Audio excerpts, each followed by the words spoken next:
Hello, friends. It's Pillow Talk Ghost Stories. I am back to tell you another story. It's Pillow Talk Ghost Stories. Today, we'll talk about something incredibly strange. What is it? It's something I wouldn't even believe. I checked for a long time before I dared to record it for you. Why? Because the person who told us the story is an older sister. Sister Ma. Last name Wang. It's Pillow Talk Ghost Stories. She doesn't have a screen name. It's Pillow Talk Ghost Stories, because her screen name is her real name. She's a big sister, about 46 or 47. The story she told us is from Gansu. She's from Gansu. It's Pillow Talk Ghost Stories. And the story, right away, she wrote it out for me. She said the incident happened in the 90 seconds. I was still young back then. It's Pillow Talk Ghost Stories, around 98 or 99. It's Pillow Talk Ghost Stories. A little girl was swept away by a big gust of wind in front of our house. When I saw this, I was completely stunned. I didn't read on immediately. It's Pillow Talk Ghost Stories. I quickly asked our big sister. I said, "Sister, it's Pillow Talk Ghost Stories. Can a big gust of wind really sweep away a child? Isn't that a bit much?" It's Pillow Talk Ghost Stories. But then I looked it up online. It's Pillow Talk Ghost Stories. She wasn't lying. It's Pillow Talk Ghost Stories. In some parts of Gansu, the wind can reach up to 14 on the Beaufort scale. If a child, it's Pillow Talk Ghost Stories. For example, if they're wearing loose-fitting clothes, plus some clothes, they might also have a bit of a sail effect. If the wind really gets underneath them and lifts the child up, it's Pillow Talk Ghost Stories. If the child is thin and light, it's Pillow Talk Ghost Stories. They really can be swept away. It's Pillow Talk Ghost Stories. So that's why I continued to read our sister's story. This story is truly fascinating. It's Pillow Talk Ghost Stories, let alone you. It's Pillow Talk Ghost Stories. Even I am hearing this for the first time. So let's not waste any more time. I'll quickly tell you today's story. The story Sister Wang told happened in 1998. In 98, their area was already a city, not a rural area. It's Pillow Talk Ghost Stories. And there was a little girl in front of their house. This little girl was 5 or 6 and not in school yet, but she was in preschool.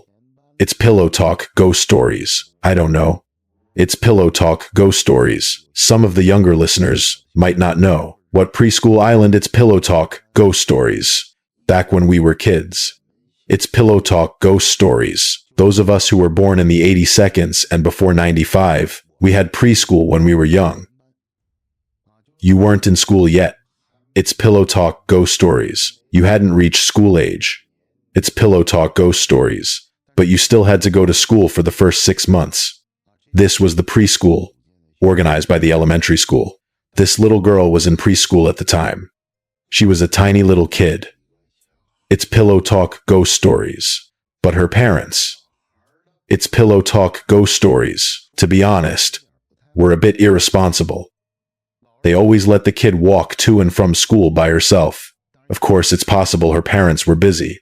But Sister Wang said, it's Pillow Talk Ghost Stories. I often saw her with a little backpack. It was really pitiful. It's Pillow Talk Ghost Stories. The little girl lived about 6 or 7 rows of buildings in front of our house. Then it happened one afternoon. That afternoon, Sister Wang was supposed to go to the factory. Her factory was very close to her home. It's Pillow Talk Ghost Stories. She'd come home for lunch. It's Pillow Talk Ghost Stories. Every time. It's Pillow Talk Ghost Stories. After eating, she would sleep until about 1:30 p.m. and then go back to the factory. The work started at 2 p.m. It's Pillow Talk Ghost Stories. But Sister Wang hadn't even left the gate yet. The sky turned yellow. It's Pillow Talk Ghost Stories. Actually, they had already received a strong wind warning, but the warnings weren't like they are now. For example, here in Guangdong, when a typhoon comes or something, it's Pillow Talk Ghost Stories. That's what's on phones and online.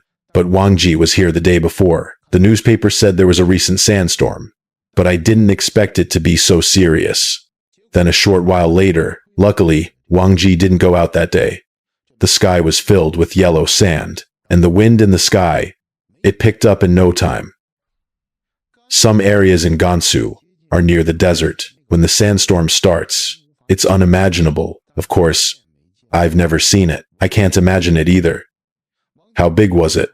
According to Wang Ji, some of the windows downstairs that weren't reinforced shattered in no time. You could just hear the sound outside. Even if some houses' windows didn't shatter, the sound inside was like ghosts howling. It was the wind blowing through the cracks of the doors. That was the sound. Wang Ji even said that for some taller buildings, the whole building would shake. And when the strong winds blow in Gansu, it's not just for a moment. Sometimes it blows for several hours.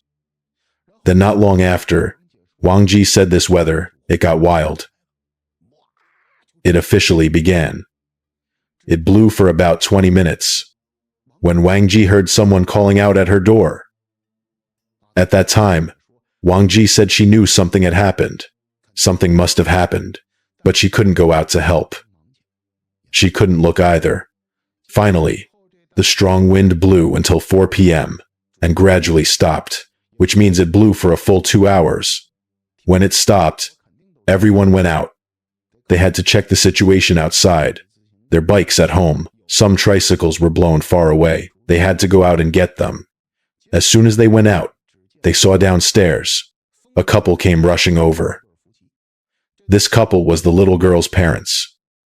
And right in front of Wang Ji's building, number 6 or 7, a large crowd had gathered there. They heard this couple crying.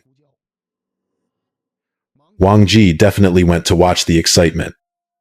When she went to watch, she found out the strong wind just blew. Their child came home for lunch. After eating, she went out to school. The child didn't understand. She went to class with her little backpack. Actually, someone said when she walked out, the neighbor grandma told her not to go to school. She didn't listen. She was a child. She thought going to school was the most important thing. As a result, the child was blown away by the wind, and someone saw with their own eyes. Their daughter flew up into the sky. Oh my God, her parents cried at that time. They said they had already searched the school area. The school hadn't seen the child either. She was nowhere to be found. And then soon the police arrived. The police started helping to look. Because a child blown away by the wind doesn't necessarily mean something bad happened, because the wind is holding them up. The wind is stronger in some places and weaker in others. It's not like the child was blown into the sky, blown away, and then fell and died. It's not that bad. Maybe the wind carried the child somewhere else. And then, even the neighbors got busy helping, but they couldn't find him by 6 p.m. There was no sign of him. They had a community street office there. It's just that they didn't have one before. There were no property management companies before. The residential community was managed by the street office and neighborhood committee, and they have a street office there. The street office has a woman who's usually nosy. She's also very kind. Then the woman couldn't stand it anymore. She said to the child's parents, "I have an idea, but it's a bit. I don't dare tell you. But now, I really love your child. Too, I always see that kid. The child is pitiful. I'll tell you. Don't make fun of me. I have a relative at my home. They live in a certain place. Why don't you go find them? They can find people." When they heard that, they thought, is your relative a detective? What's going on? Right? Or maybe they're from another police station. How can they find people? After a long pause, everyone asked the woman. Only then did they know. It turned out her relative was a psychic, and he can't see everything. He can't help you with illnesses or anything, but he can find people and things. For example, if you lost a wallet, you ask him, he'll tell you to go south. If you walk a certain number of steps south, you'll find it. That's pretty much the location. And this person is famous in the area. They're even famous outside their door. And this person doesn't even charge much. For example, if you buy them some eggs, they'll help you find something. When everyone heard that, They urged the parents to go quickly. Some things, you just have to believe. Go quickly. You might be able to find the child. So the couple rode their bikes and went to the aunt's relative's house. The aunt also went with them on her bike. When they got there, the relative was a very nice person, just an ordinary woman. She looked to be in her 40s or 50s. You couldn't tell she had any real ability. But when she does it, she won't let you watch. She agreed right away. After agreeing, she said, "Wait outside. I have to go into my room. Wait for me a moment. I'll go ask for you." Who she asks, or how she does it, no one knows. After she went into the room, the parents couldn't hear any noise outside. They couldn't hear anything. So how she did it, the parents didn't know, even though they were there. But the aunt was in the room for only about 10 minutes. It was a matter of a few minutes. She came out. When she came out, she was all smiles, very happy. She told them, "There's a garden south of your neighborhood. I don't know this garden, but it's not far from your house. Go look for her in the garden. Your kid was in the garden. And she's fine. She's not hurt at all. It's just that your girl is timid. She was hanging on a tree. She was sleeping on a tree." "Oh, don't worry. I also checked on the kid just now. This kid is going to have trouble. But it will pass. Nothing will happen." The couple immediately thanked her. They headed towards the nearby small garden. They looked for her in 3 small gardens. And they actually found her. The kid was really lying on a tree. And the tree wasn't very high. She could actually get down. But the little girl was timid. She was afraid to get down, so she just stayed up there crying. Maybe she cried herself to sleep. Then her dad carried her down. After that, they went to thank the auntie.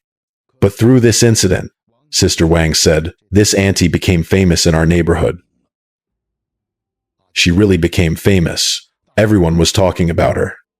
And people who lived nearby, some even wanted to become her apprentices, but she wouldn't teach.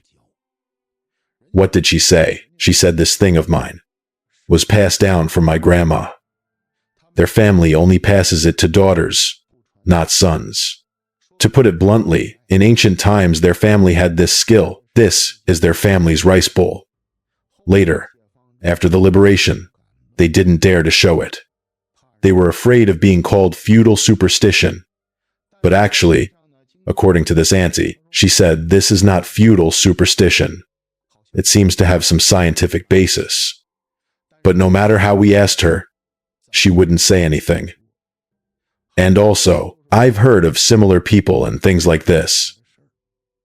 There's also a person like that in Hubei. One of our former fans told me about it. But that story wasn't as detailed as Sister Wang's. There's also a person like that in Hubei. He can find things. This person is an old man. He can find anything you ask him to. Also, this old man was very famous in their area around the year 2000. He was very famous over there. Why? He could help them find dead people and solve cases. But our friend didn't explain it in detail. He just mentioned it briefly while telling me other stories. He just mentioned it briefly. I said, "Go ask him, get the details of this matter." He still hasn't replied to me. So personally, I am quite interested in these strange people and things. If any of you have such stories, don't forget to contact me. I don't know if you all like to listen, but I like it myself. Anyway, you can tell me about it then. Of course, try to be like Sister Wang. Give me the full details of the story. With the whole story, it'll be waiting for you.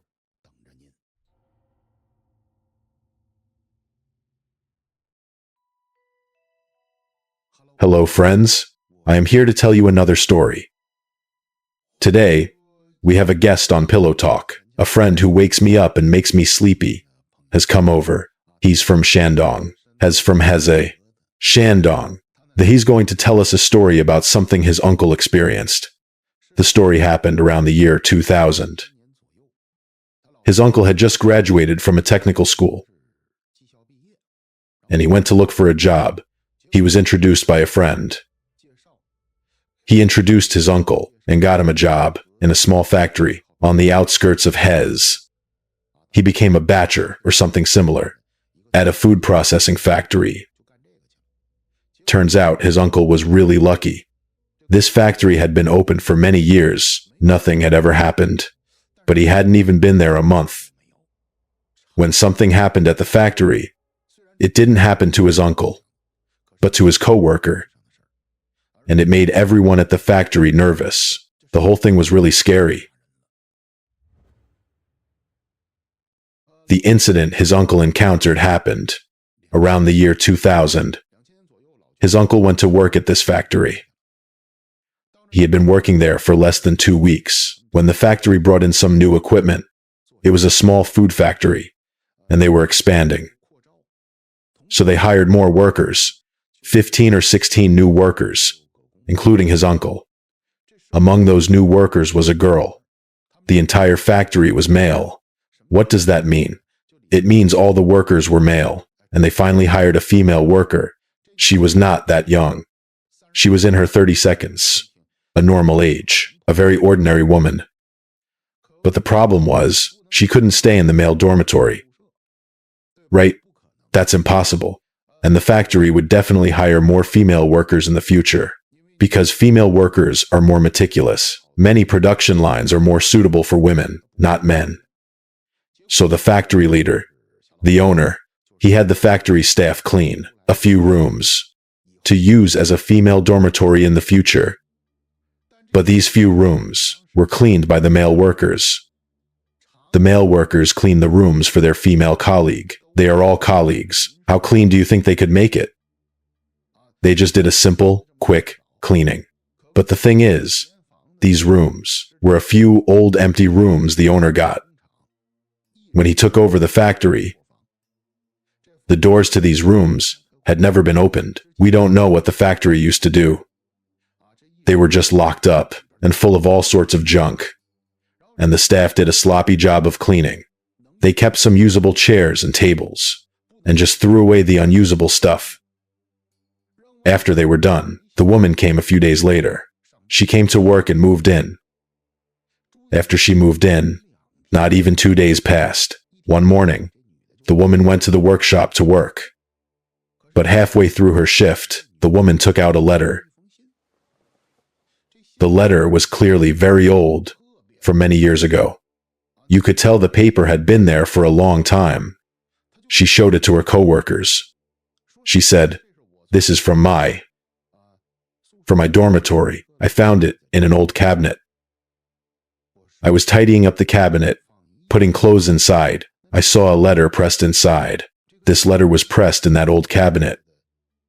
People used to line their cabinets with stuff, like poster paper.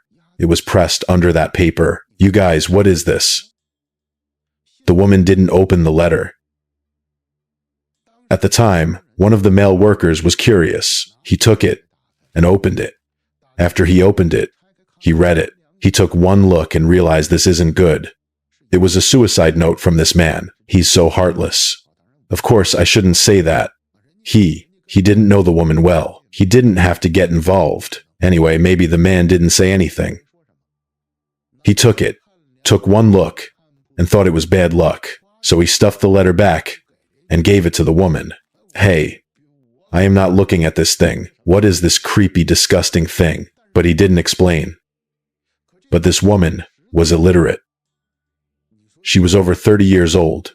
This woman, back in the 2000s, 30-something. She must have been born in the 72nds or maybe 68, 69. It's really rare for people to be illiterate, but this woman just couldn't read. Or maybe she couldn't read many characters. She took it and thought, "Is it that serious?" She opened it and took a look, but she read it for a long time and didn't understand. But people back then were very serious about letters. Very formal. They shouldn't mess with others' letters. And she understood this. People today actually understand this too. But letters don't exist anymore. Have you seen people writing letters? It's rare, right? So people back then valued them a lot. Then the woman put the letter in her pocket again.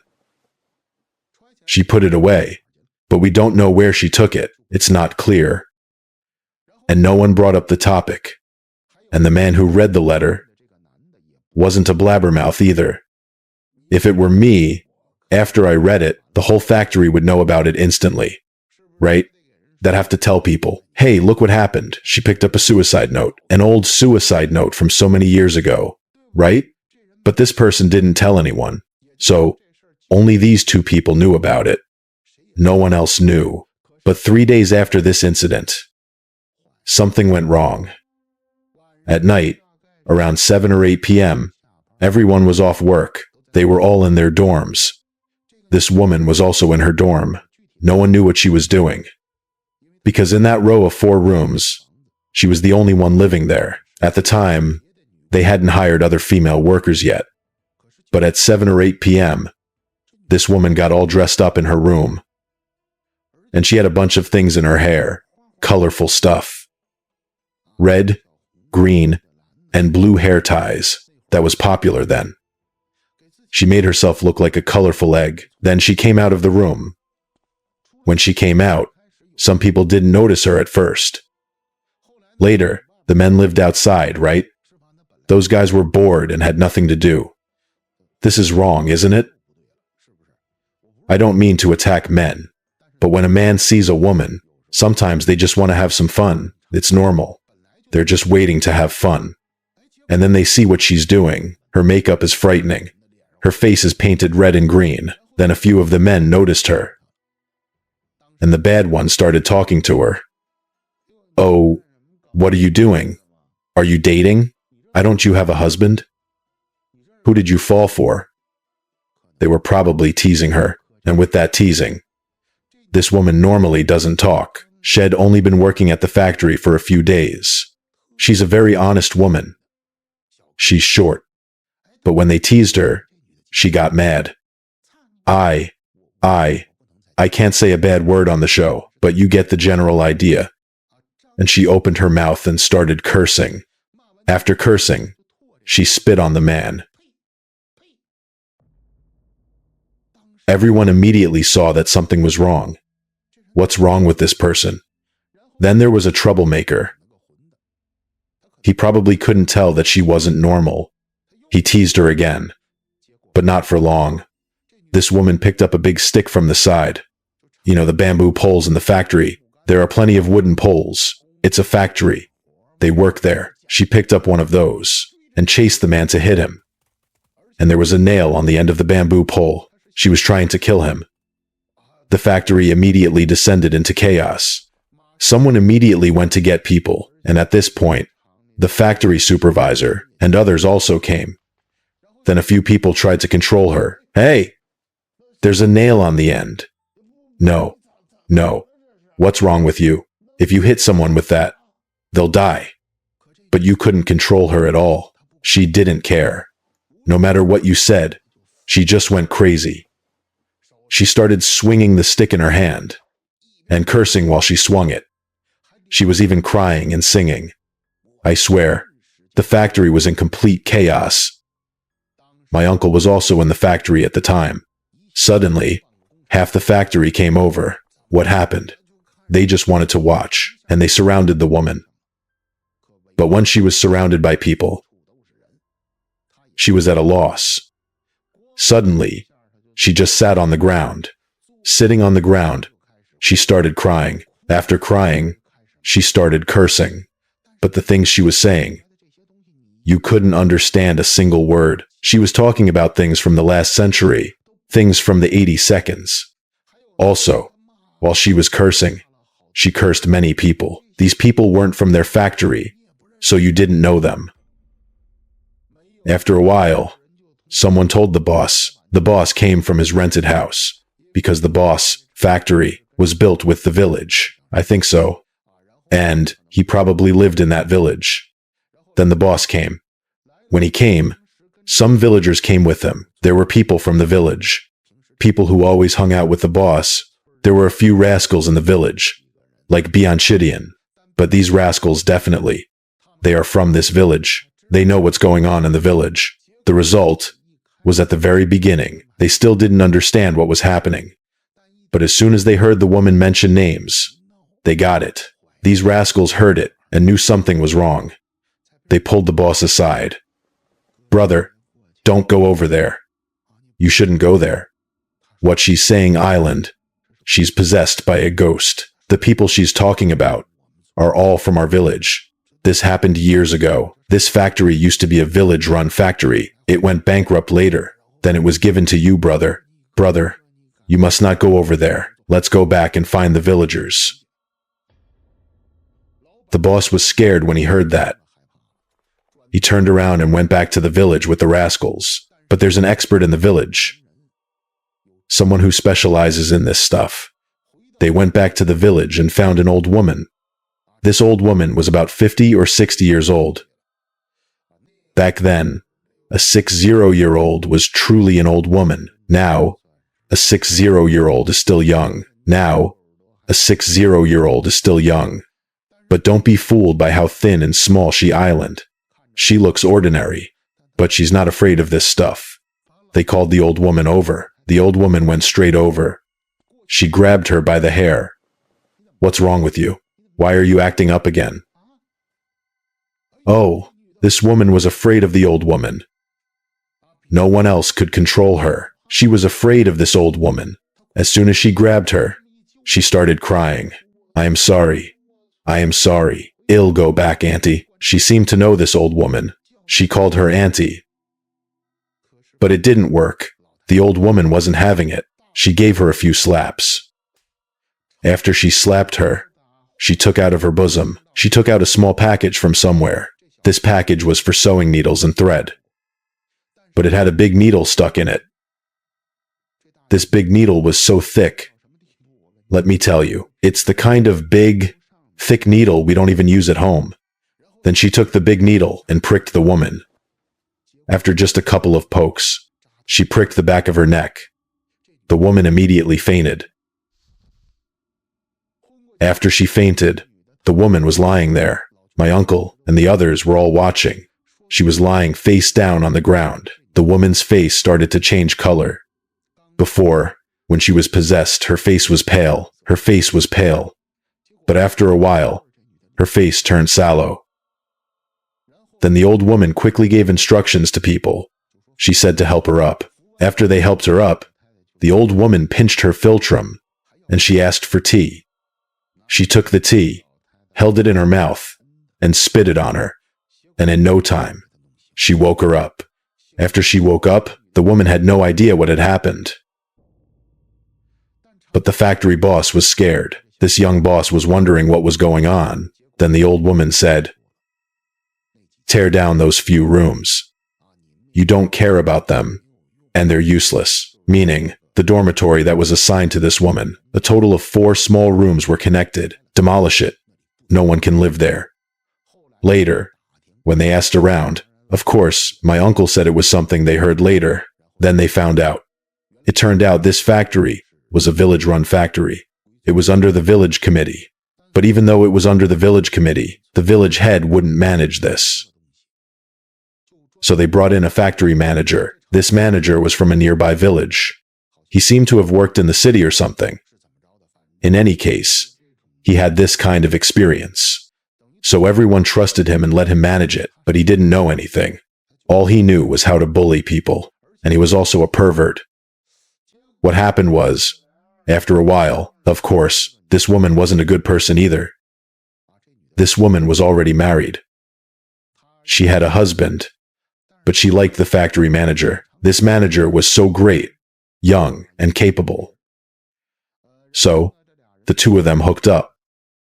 But after they hooked up, the manager wouldn't marry her, because the manager was single. He didn't have a wife, but this woman had a husband. She wanted to divorce her husband and tell the manager, "Let's run away together, take me to the city." But he didn't want her. After he didn't want her, the manager might have said some harsh things. Something like, "I don't care if you live or die." And so the woman hanged herself. Before she hanged herself, she left a suicide note. This suicide note was found by that other woman. The female worker at the factory, she found that suicide note. And she found it. But no one knew she left a suicide note. which means for all these years, after this woman hanged herself, no one had seen her suicide note. So before that, there had been some strange things happening at the factory, but it wasn't this serious. But no one expected. The new boss didn't know about the past, and by coincidence, he assigned the room where the woman hanged herself to this female worker. And this female worker had bad luck. She went in and started cleaning. She probably thought the old cabinet was dirty because of the wallpaper inside. She wanted to replace it with a new one, and when she pulled back the wallpaper, there was a letter underneath. And then this thing happened.